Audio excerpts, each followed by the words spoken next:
Good day everyone.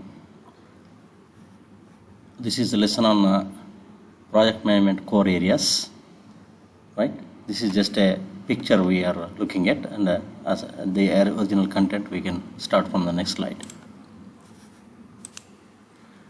Project management core areas. So, we are going to discuss about these four core areas: scope management, time management, cost management, and quality management in the project management, entire project management program. Scope management. In simple, this is fixing the boundaries of your project. Scope refers to all the work involved in creating the products of the project and the processes used to create them. So, what kind of processes you are adopting to produce a particular product as per the contract, as per the requirement. It is normally, we can say, a deliverable. A deliverable is a product produced as part of a project, such as hardware or software, planning, documents, or meeting minutes, etc. These all comes. These are normally, we can say, outcome of a particular process is called a deliverable. This includes the processes involved in defining and controlling what is or is not included in a project. This is very important. What is included, what is not included. Very specifically, we make a list of things included and not included. Like, for example, when you buy a ticket, flight ticket from one place to another place, you may find the very basic thing is the flight ticket includes only the basically your travel from one point of a port to another point of port. And at the same time, some airlines, they will have some other points like insurance, they mention in that, and food and beverages, they mention in that, right? So this way, what is included when you are buying the ticket, what all the list comes in the ticket, those are the facilities provided. That is what the project, you can say, boundaries of the project or scope of the project. In the same way, you can take any project, what is included, what is not included, that comes under scope. Scope management process includes this these three aspects. One is collecting requirements. First of all, when we are taking up a project, either on our own or for any contractor, for any customer or sponsor, we need to collect all the required information and all the requirements, list of requirements. So, what is requirement? So, what company is expecting, what the sponsor is expecting. So, defining and documenting the features and functions of the products produced during the project, as well as the process used for creating them. For example, construction of a house, it is a project, for example.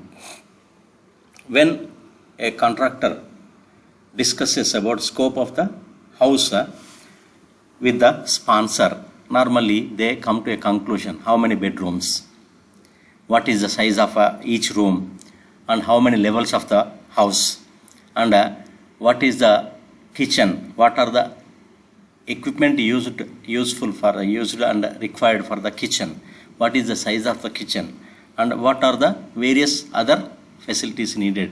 And this all comes into the picture. Whether outside garden is included in the project or not. That is what these all need to be taken into consideration. That is what scope of the business, scope of the what we call project. And all the information, that is what collecting requirements of the customer or the sponsor. And defining the scope. All after collecting the requirements from the customer, we need to prepare or define the scope. Defining the scope includes reviewing the project charter.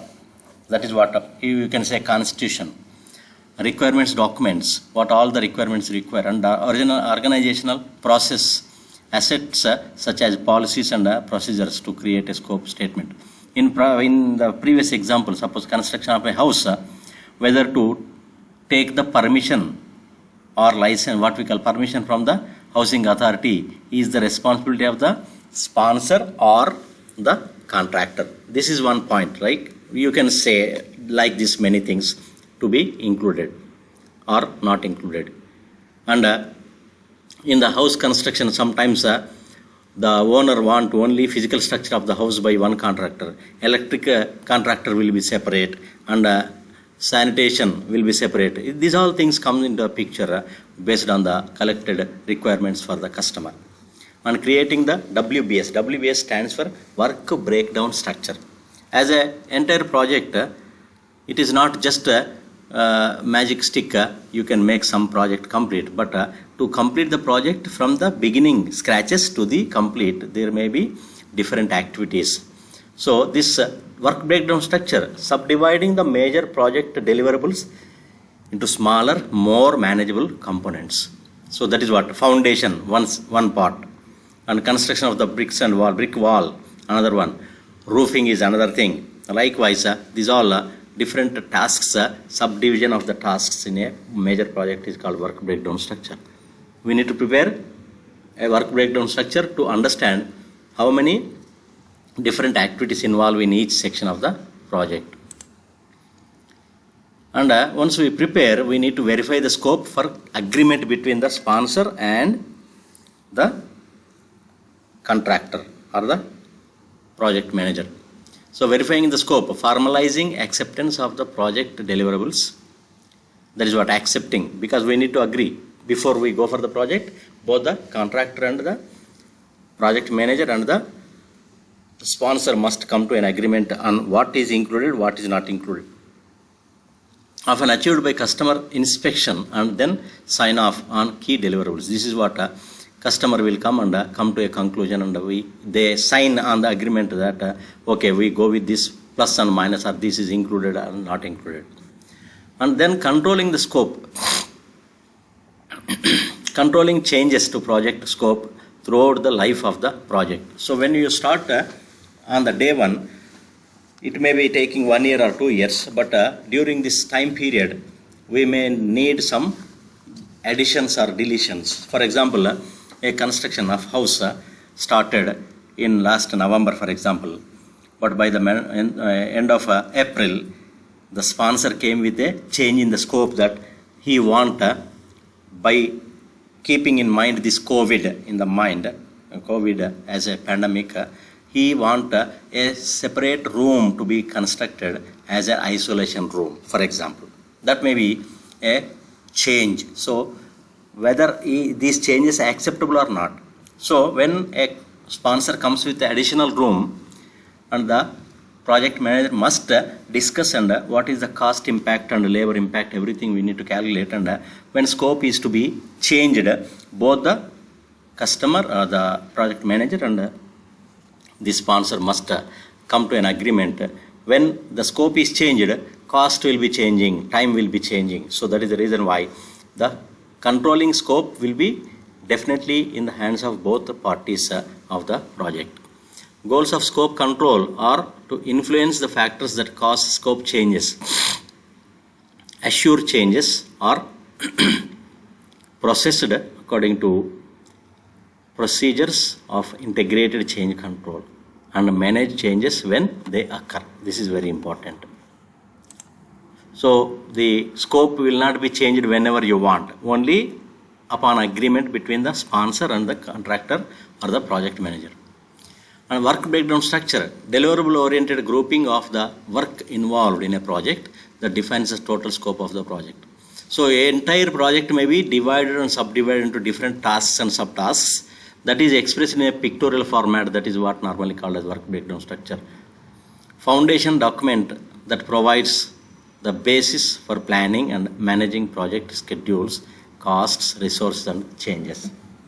And this is a foundation document which provides time schedules and costs, etc., etc. And this work breakdown structure is decomposition is subdividing project deliverables into smaller pieces. Work package is a task at a lowest level of the work breakdown structure. So this is one example for that. Work breakdown structure approach. So work is divided into these three different items. Initiating, one part. Within the initiation, you have subtasks like select project manager, form project team, etc. And coming to the second part is planning. And in the planning, again, there are three different asks or activities or tasks. Likewise, you can find, and again you come to the third one, executing. In the executing 3.1 concept, in the concept again you find a subdivision of that. So this is called a work breakdown. That is totally simply the entire project is broken down into smaller tasks and subtasks and explained in a detailed manner. That is called work breakdown structure.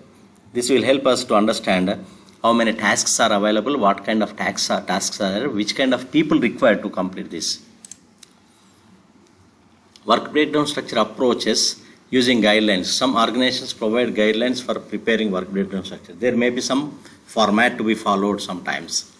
Analogy approach review work breakdown structure of a similar project and tailor to your project. So if a house construction of 10 bedroom, for example, 2-level 10 bedroom house, you can look at other such projects executed by somebody or you in the previous times. That can be taken as an example for this project, new project. Top-down approach, start with the largest items of the project and break them down. Like a house construction, entire house as one project. Again, you can subdivide into different activities in that.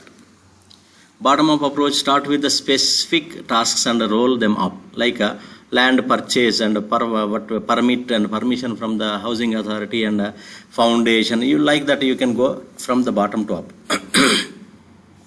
Mind mapping approach, techniques that use branches radiating out from a core idea to structure throughout thoughts and ideas is normally called mind mapping approach.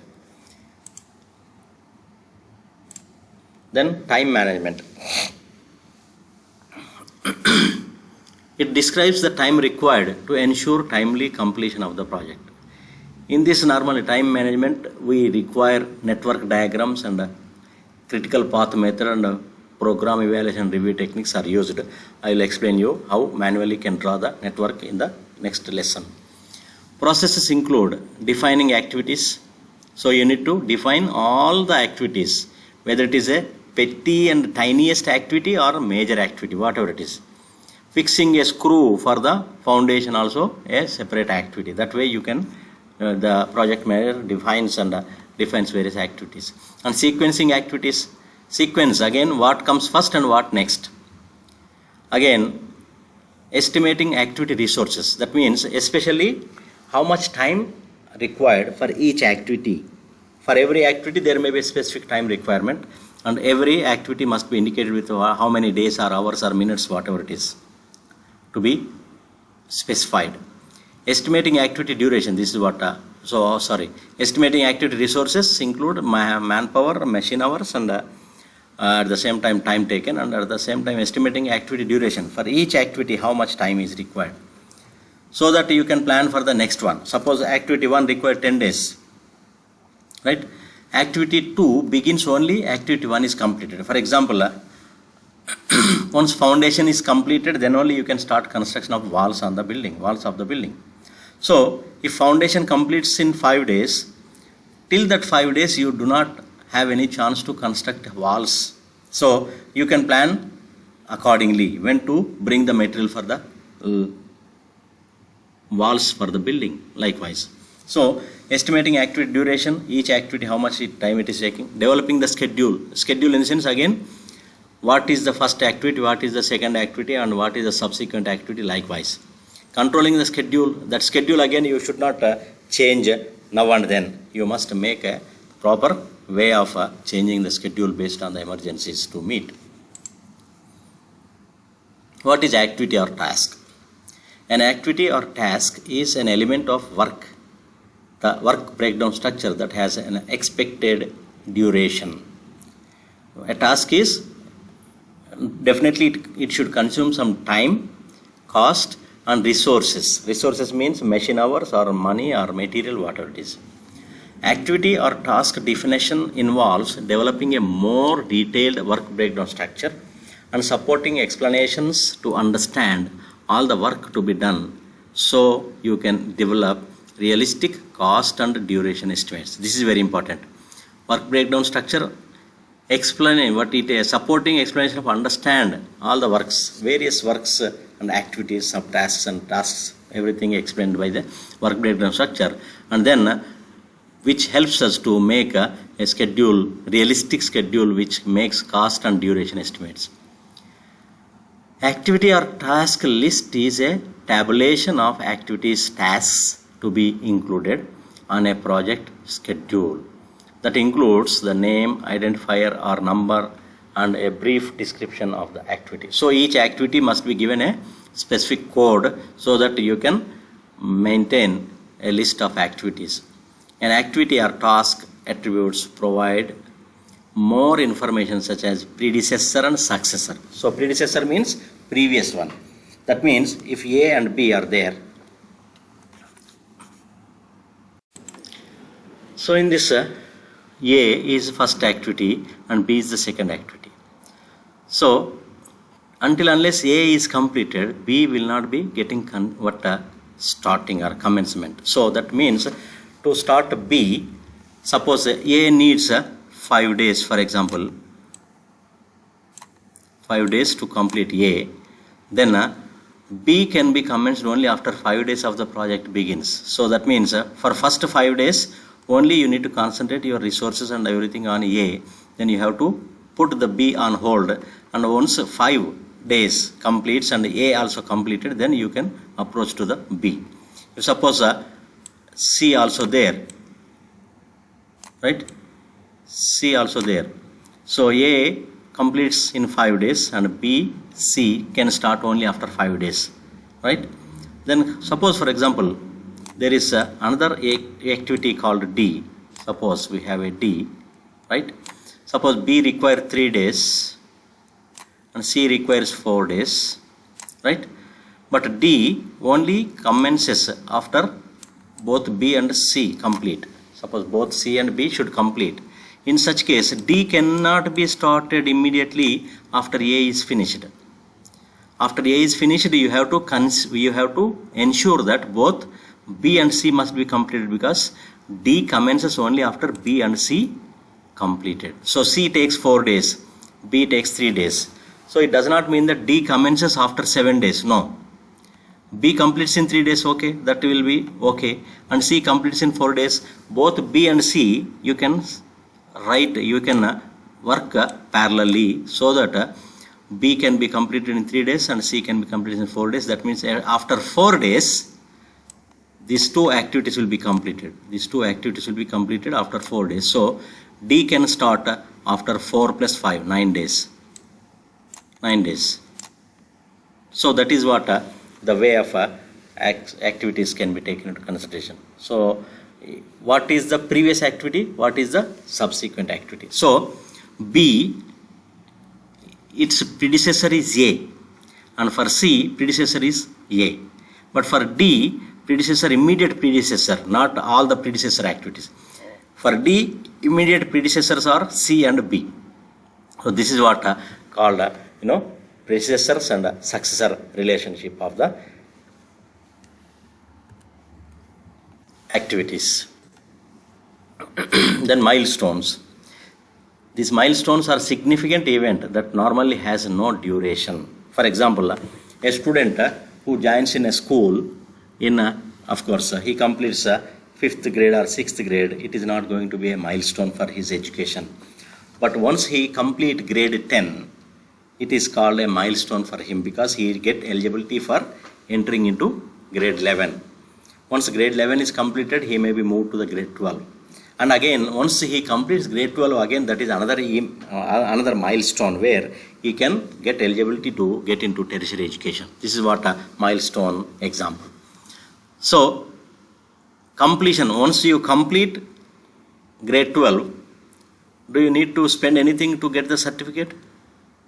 Not necessarily, because once you complete, examinations are passed, everything is over, then you will get that certificate, graduated from 12th grade. So that can be useful as the entry for the tertiary education.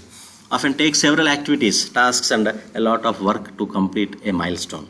So to achieve grade 10 and complete the grade 10, the fellow should start studying from the grade 1 onwards. That means 10 years he has to spend on the education from the grade 1 to grade 10. So then that is what so many tasks to be completed. That means he has to pass 5 subjects every year likewise. Useful tools for setting schedule, goals, and monitoring progress.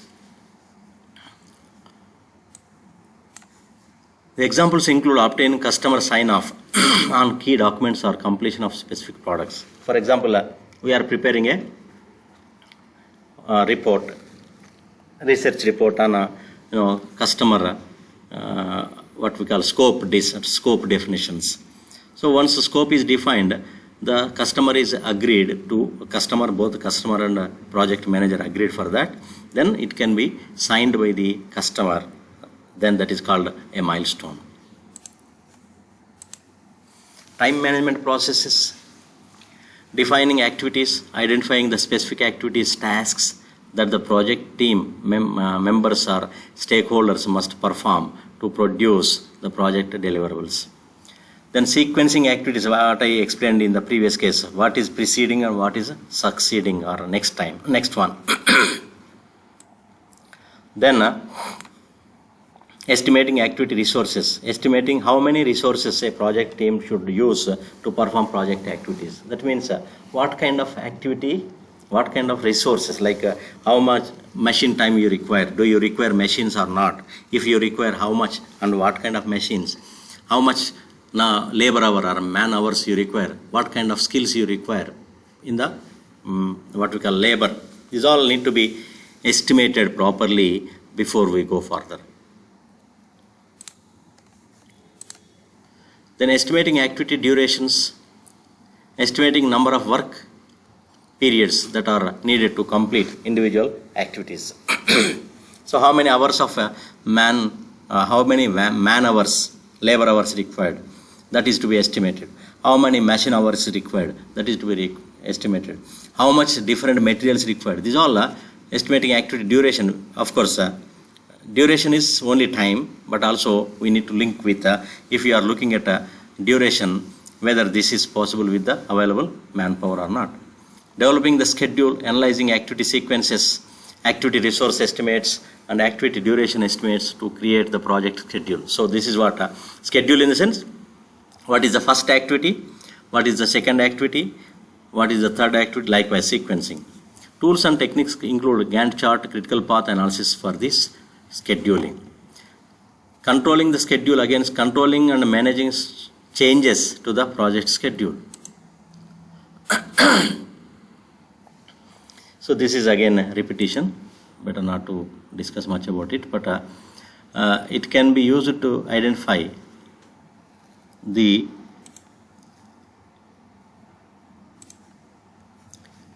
tasks of CPM and PERT. CPM means critical path method. PERT is program evaluation and review technique, or project evaluation review technique. Both are the same.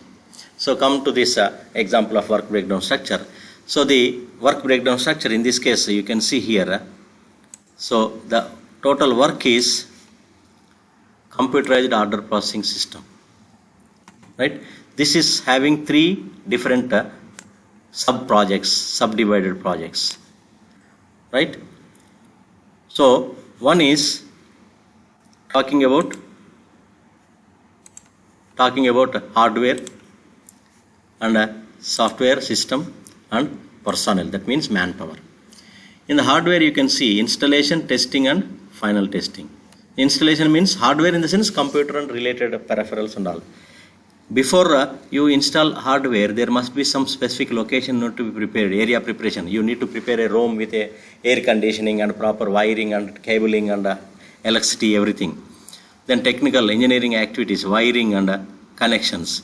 Once power supply is ensured and air conditioning and everything is the premises, and even to fix the table, but fix the hardware, there must be some cabins and cables and switchboards and so many, right?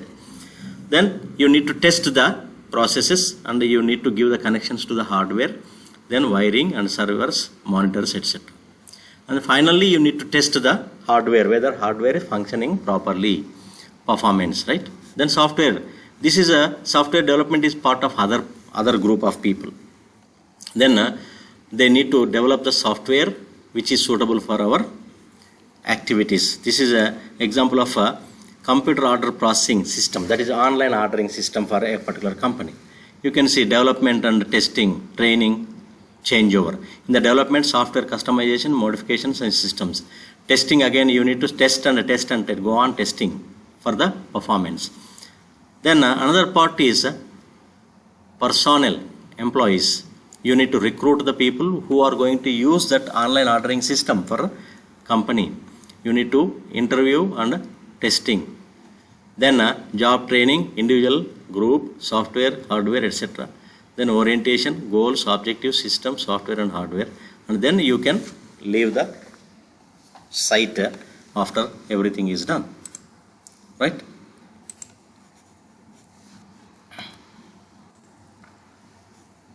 Then in the charting tools, one example is given, Gantt chart.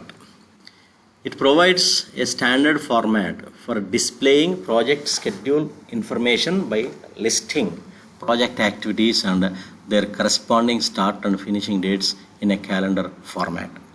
So that is like just when you are taking an activity and deciding, suppose August 1st, its starting date is August 1st.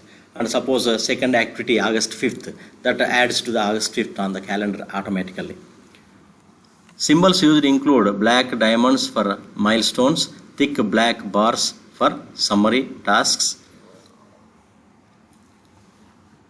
lighter horizontal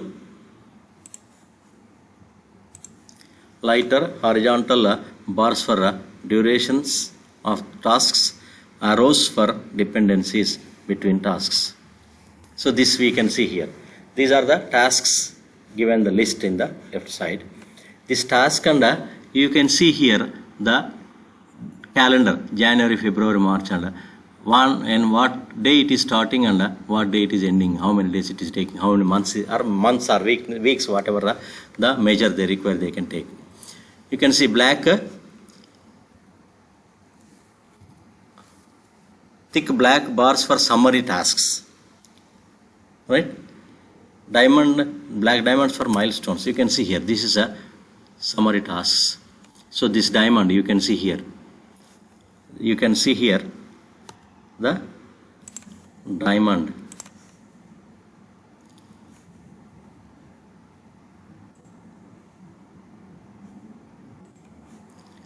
This one, black diamond, is for milestone. That means there something have been achieved here, right? Then this is again example, right? Critical path method. This is one of the basic network analysis methods for the project management. Network diagramming technique used to predict total project duration. Right? This is a network diagramming technique used to predict total project duration. That means what, from the beginning to end, how many days or months or weeks it is taking.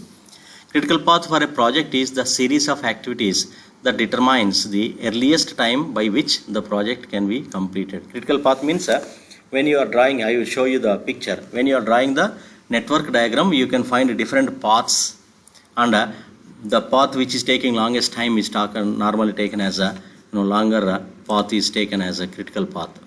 That means time consumed for that. Slack or float is the amount of time an activity may be delayed without delaying a succeeding activity. Suppose we can see the previous example here.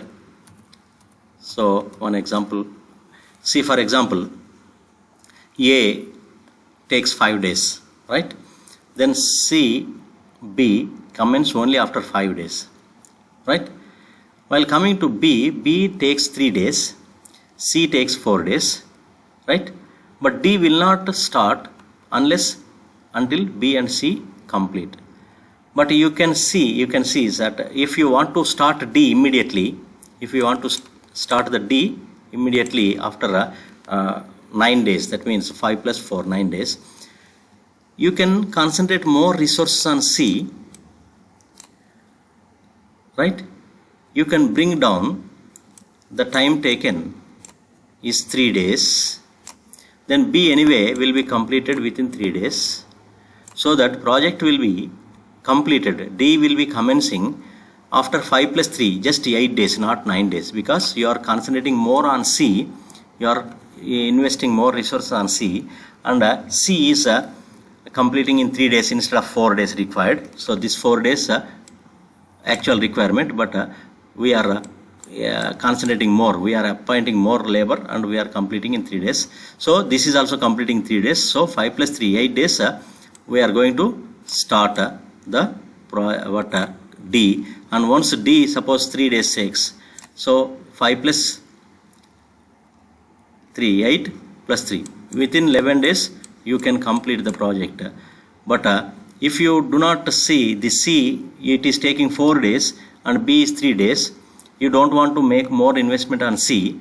Let it go as it is. So B, you can start on 6th day, so that you can complete in 3 days. This is starting on 5th day. Oh, sorry, this is to be started on 7th day. This is started on 6th day. So it takes 4 days and it takes 3 days, so that you are getting 1 day delay. This is started on 6th day. This you are starting on 7th day. 1 day you can delay, so that ultimate project completion is not going to be disturbed. This is what the way of delaying the activities and right.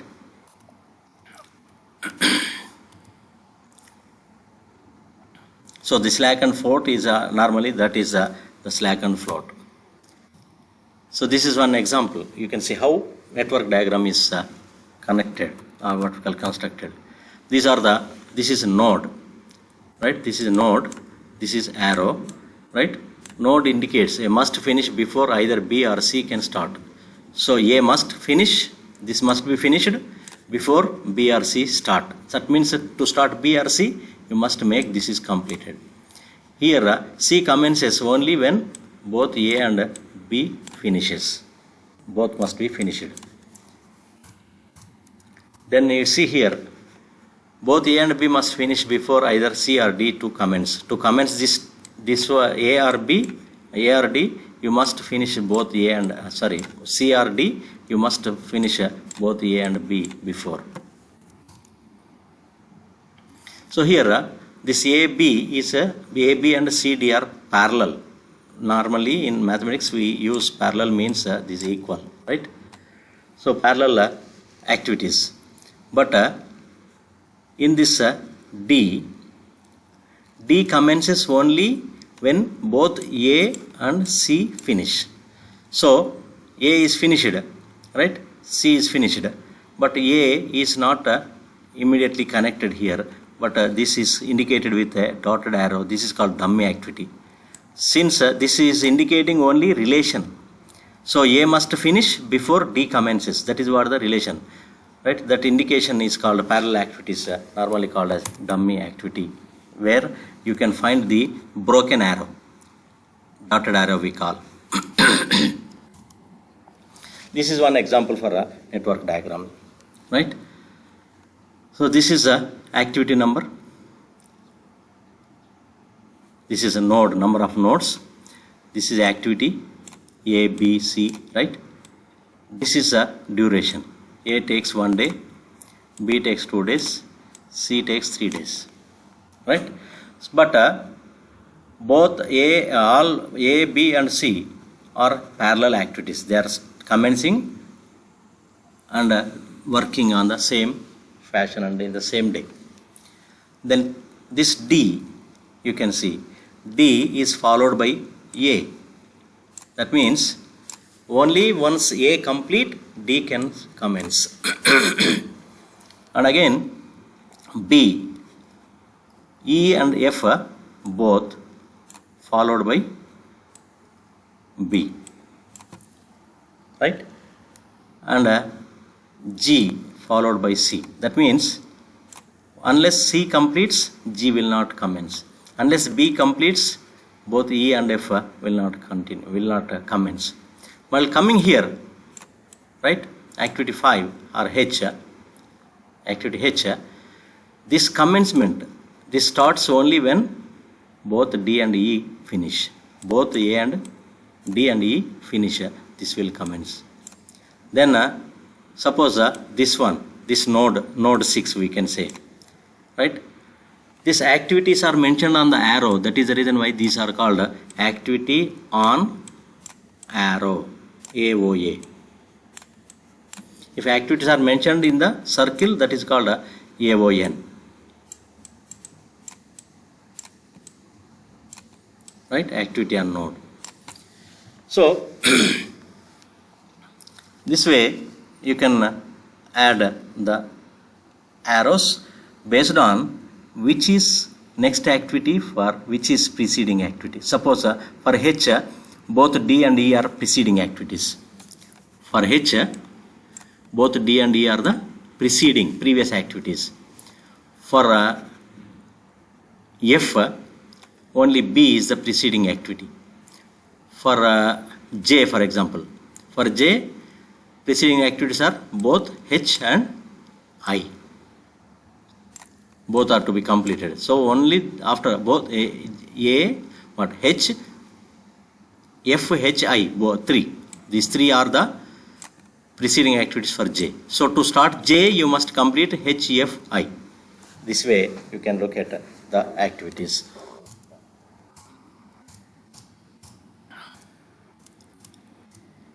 So this is activity on node and activity on arrow. So in this case, event is signals the beginning or ending of the activity, designates a point in time represented by a circle. Network shows the sequential relationships. You can see here, this is the event numbers, right? Event numbers. Activity on node and activity on arrow. Activity on node, activity numbers will mention in the circle. Activity on arrow, the activities mentioned on the arrow. This is one example, right? Activity on node, the activity numbers. Activity on arrow, these are the numbers. So this is what we can say, example, ABC Associates activity. This is the list of activities, right?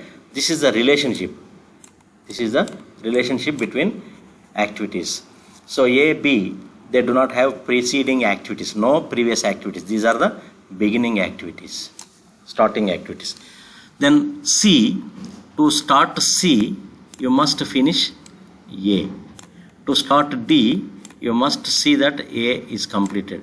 To start E also, you must see that A is completed. That means from A, you are finding C, D and E. And this is the duration. How many days it is taking? A takes 6 days. A is taking 6 days. B takes 4 days. This way, the information is mentioned. So when you draw this information, so you must start A and B, right? Then C starts from A like that. You can see here. A. This is activity on node A and B, right?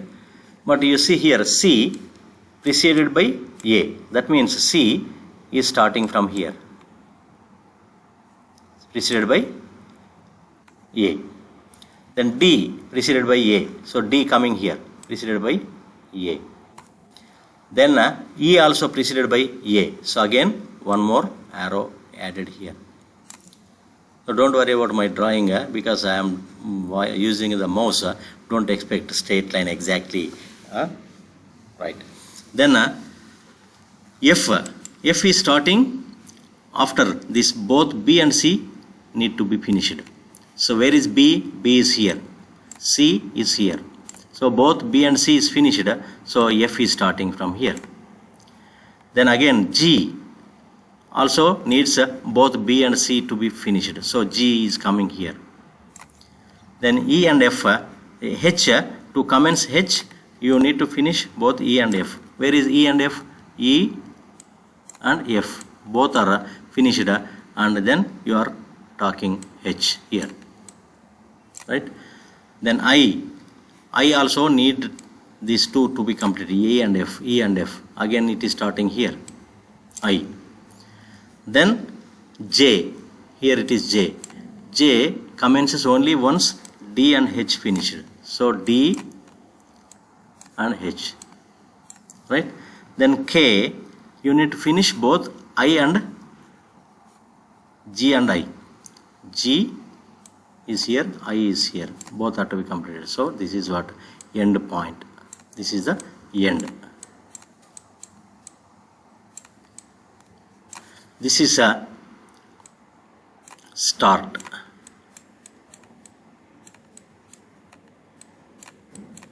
This is start and that is end. So same picture is given here, right? And when you are looking at this, all lines are in black color, but these specific lines are in a different color. Normally when we are drawing manually, we put a double line, double arrow, right, like this. So when this different color means, so when you look at the diagram, there will be different paths. That means connecting the nodes A, D, J. Suppose you take A, D, J. This is a one path. A, D, J, one path. That way you can find different paths. Suppose A, C, F, then I, K. This is one path. This one path is in differently colored. Normally this differently colored means this is a longest path in duration. Longest in the sense not the length of the arrow, long in the sense number of days taken for this path of activities. This is normally called as critical path. Critical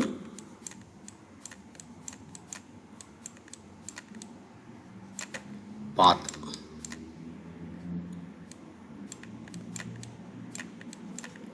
Critical path, right? So that way you can find how many ways you can find here, how many paths. A, D, J 1, A, C, F, I, K 2, and A, C, F, H, J 3, and B, G, K 4, B, F, H, J 5, B, F, I, K 6, A, E, I, K 7, A, E, H, J 8, A, any more we have. So this way we have to decide the number of paths, and each path duration we can identify based on the number of days. For example, in the previous slide you can see what is that. A, D, J. A takes 6 days. A. D takes 5 days. J is taking 3 days. So A, D, J 6, 5, 3. A, D, J 6 days, 5 days, 3 days. When you put together, this is called length of the duration of the path. 6 plus 5, 11 plus 3, 14. 14 days is the duration of this path 1. In the same way you can look at this A, C, F, I, K. A, C, F, I, K. You can look at this A, C, F, I, K. A 6 days, C 3 days, right? A, C, F, I, K.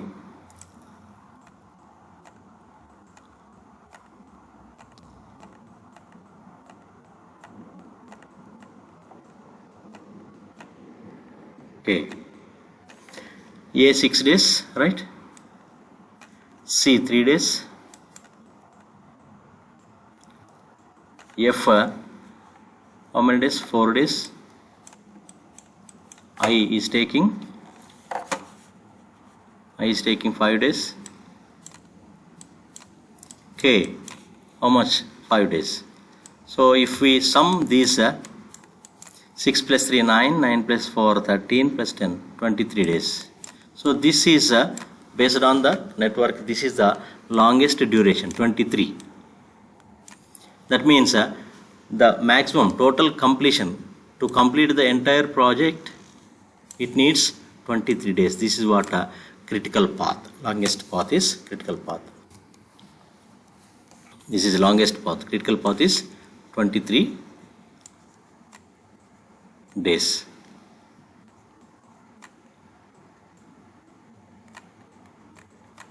this way.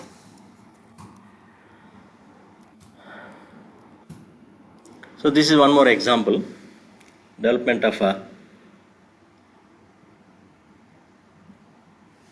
A, B, C, D, E, F, G, H, I, J, K. You try this with a pen and paper, how to draw the network diagram for this. This is a preceding activities.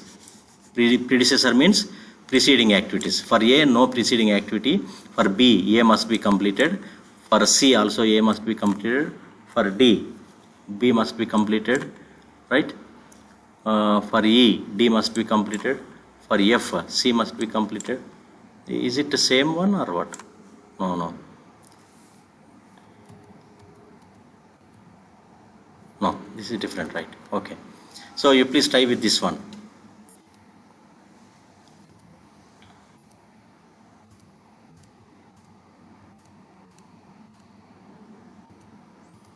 You download before you listen to this video, download that lesson number 3 and then look at it. And cost management. Cost is a resource sacrificed or forgone to achieve a specific objective or something given up in exchange. Costs are usually measured in monetary units like dollars. Cost management includes the processes required to ensure that the project is completed within an approved budget. That is what, when we look at that budget, within the budget or not. So processes include estimating costs, determining the budget and controlling the costs. Estimating. Cost management process includes estimating the costs, developing an estimate of the costs of a resources needed to complete a project, determining the budget, how much budget is required. Each activity you need to estimate the cost and you put together and you can say it as a budget.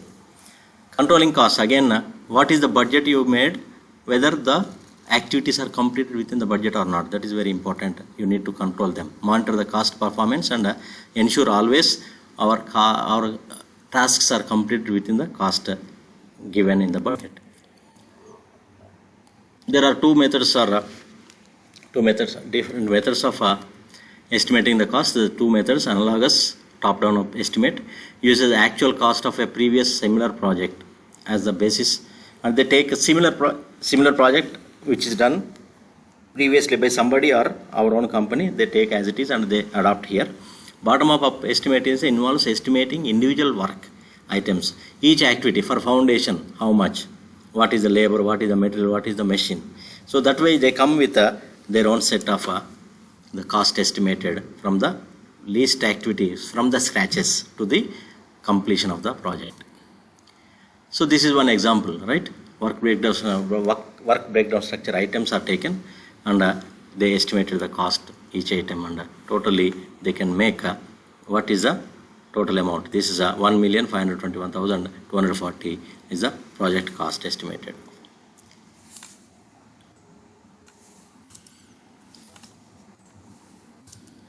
So this is again baseline budget. We discuss about it later on. Then quality management. So the video is running very long, but anyway, in next 10 minutes we'll finish it. Quality management ensures that the project will satisfy the needs for which it was undertaken. That is what, whether our project is running in the specified quality, what we have decided or not, that is very important. If quality is compromised, the entire project will be collapsing. Processes include planning quality, performing quality assurance, and performing quality control. These three are important aspects. Quality, degree to which a set of inherent characteristics fulfills requirements. This is what ISO decides or defines. Other experts define quality based on conformance to requirements and fitness for use. So quality means whether when I am buying a particular item, whether it is fit for my use or not. For example, shoes. Quality of the shoes in the sense it must be flexible and it must be fit for my foot. If suppose if I buy a shoe smaller than my foot, I cannot fix my foot into the shoe, and if it is larger than my foot, I cannot comfortably walk when I am wearing that. That is what quality mismatch. So that is what quality means, whether it is fit for the purpose or not. Quality management processes Planning quality, identifying which quality standards are relevant to the project and how to satisfy them. Metric is a standard of measurement. You must look at what kind of quality measures specified by the government, specified by the customer, etc.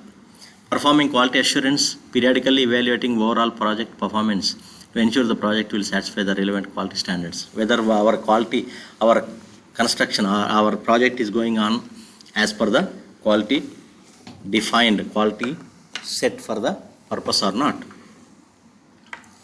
And performing quality control. So you need to set a standard. Always you measure the actual, comparing the standard, then you can understand whether our process is going as per the quality or not. That's what quality control.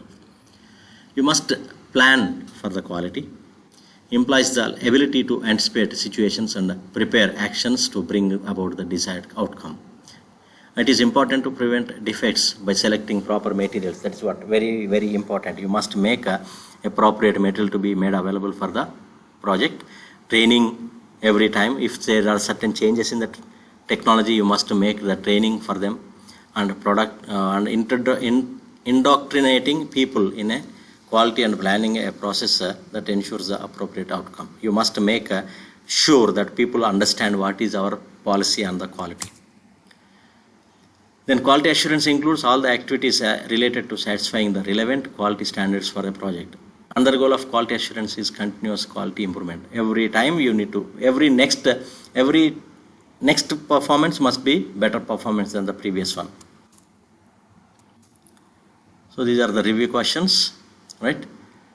We'll add these review questions on the module later on in the form of assignment.